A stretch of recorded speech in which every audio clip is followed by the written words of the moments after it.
This is Hino's Sport, bringing you that heat and that fire. We keeping the foot on the what? On the next. We keeping the foot on the what? On the next. Now let's get on to the video, man. We have to talk about this. So hear me. Well, now let's get on to it. We see that the Charlos are going to be headlining along with Gervonta Tate versus Leo Santa Cruz. Here's the cold-hearted, the unadulterated, the cutthroat fashion.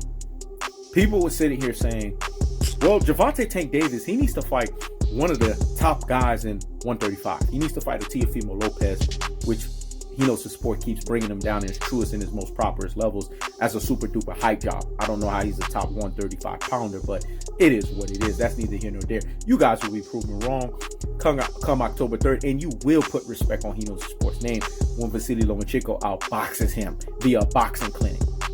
But why don't he fight a Devin Haney? Or why don't he fight Vasily Lomachenko? Or why doesn't he fight Miguel Burchell? Why doesn't he fight any one of these fighters? Here's the underlying undercurrent and the cold-hearted, the unadulterated, the cutthroat truth-teller fashion behind all of this, folks.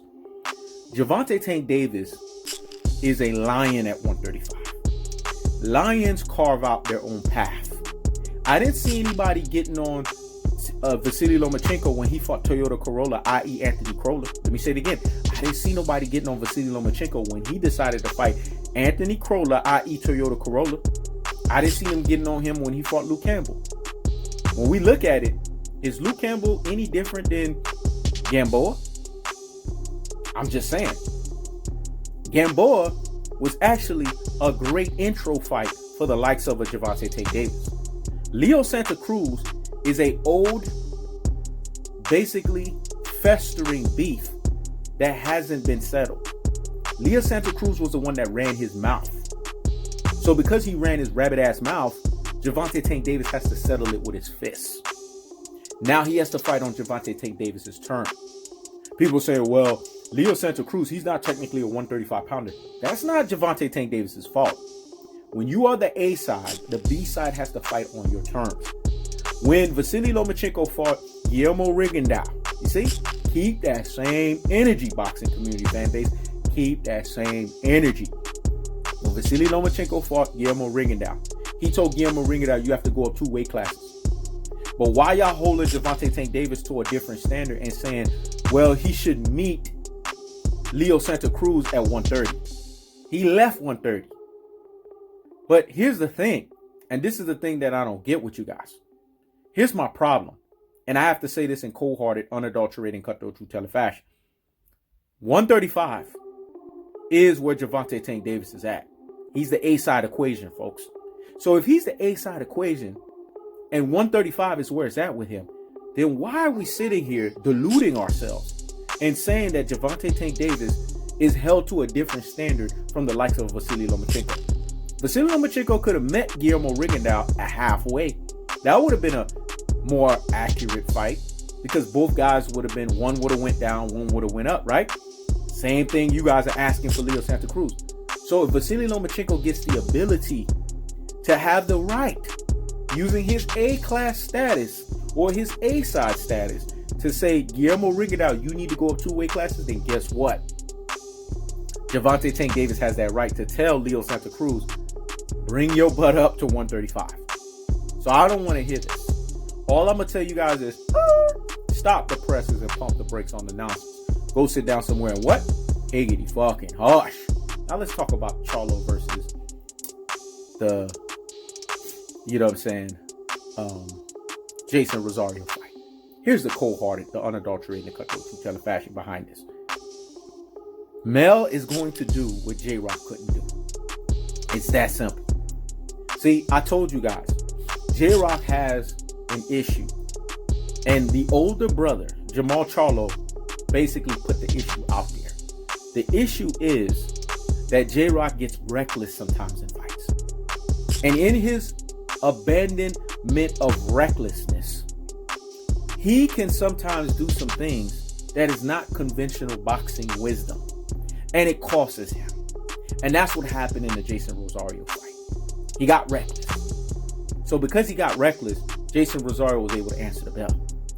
This is not going to be the same case with a Jamel Charlo. especially a Jermell Charlo that almost lost everything. This is a guy who basically has his second win, so to speak, in boxing.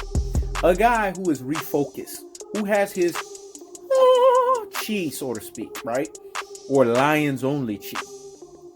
He is dedicated to proving that he is the true 154 pounder that lords over and dominates that division until Earl the Truth Smith get there. But by then, Jermell Charlo will be gone. Here's the thing that people have to understand. Mel Charlo is that dude at 160. So I expect an easy, emphatic dispatchment between the likes of a Jermell Charlo versus a Jason Rosario. That's a great headlining fight. See, this is the thing. And this is what fight fans don't want to get behind. PBC puts great cards up. Y'all got to give PBC credit. They're always giving you guys what you guys want as fight fans. Gervonta Tank Davis versus Leo Santa Cruz, headlining with the Charlos. Come on, y'all. Y'all can't ask for more than this. You guys are getting 3 treats in one night. Is this Halloween? Is this trick or treat? Let me say it again. You guys are getting 3 treats in one night. Is this Halloween? Is this trick or treat?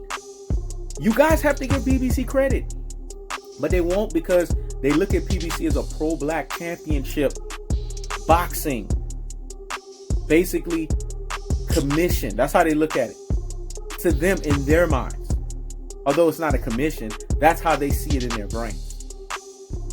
That promotional company, which is not, it's a company that's under advisement, is represented by strong, unapologetic black brothers that are men with confidence, purpose, and an abundance mindset. And it scares all of these other community fan bases, boxing community fan bases, that they can't get behind that. Even Hispanic fighters that you would think that they would normally get behind, they can't, because the PBC banner. Because Al Heyman, the shrewd businessman that he is, that's dominating boxing, that was able to be smarter and outmaneuver the likes of an Oscar De La Hoya, outmaneuver the likes of a Bob Arum, outmaneuver the likes of an Eddie Hearn. He's a brother. They can't stand that. This is why they get behind This is why they can't get behind PBC. But it's not PBC's fault that they reveal their coonisms, they reveal their Uncle Tomisms, they reveal their racisms, i.e. reverse bias, aka detractor, aka panderism. But get behind this fight. If you say, let's just keep it boxing, let's just keep it boxing. If you're saying that, then freaking keep it boxing. Let me say it again. If you say, let's just keep it boxing, let's just keep it boxing, like the opera singers that you are, yeah, and go on other channels and say, yeah, then freaking keep it boxing, y'all. Because this is a great 3 treat in one night. Who else is putting up the Charlos and Tank Davis on one night?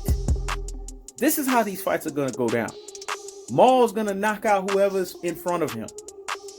Mel is going to knock off the head of Jason Rosario, because Mel is a venomous viper, man. He strikes relentlessly like a viper, and he's going to continue to strike.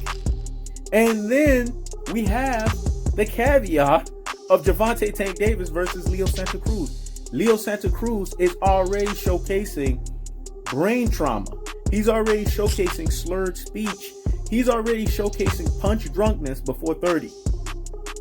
After the Tank fight, he's definitely going to be punch drunk. That's the cold-hearted, the unadulterated, and the cutthroat truth-telling fashion. When it's all said and done, the Charlo brothers, Lions only, they're walking out with the victories.